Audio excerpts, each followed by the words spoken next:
Some Wagner College medical students get tips on how to properly screen patients for domestic violence. As New York One's Aaron Dickens shows us, it's a lesson that may end up saving lives.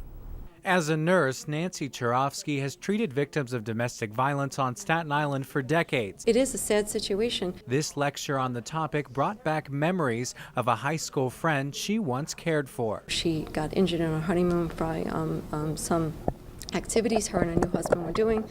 As it turned out, a year later, she was murdered by that same man. Churovsky is also a professor at Wagner College. She invited representatives from the Brooklyn District Attorney's Office to speak to her students Monday. They say medical documents for domestic violence victims are lacking because doctors and nurses who care for them are not properly instructed on how to correctly record their injuries. With the medical professionals, we feel like a lot of documentation is it's inadequate at this particular time.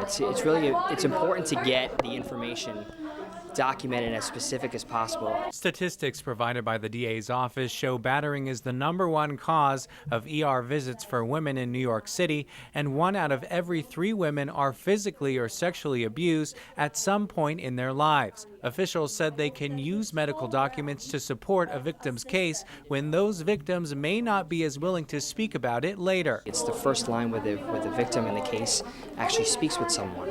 So, it allows us to kind of get the first take of really what happened as opposed to meeting them, a few days later. Officials say writing down details, providing support, or giving out a phone number a victim can call for outreach can save their life. Many students I spoke with say that what they learned here and put it into practice in hopes to create change. Most of them don't know that there are resources that are there that can help them. As a nurse, one of my oaths is to help alleviate suffering and help my patient in any way I can. For free assistance with domestic violence, call 1-800-621-HOPE.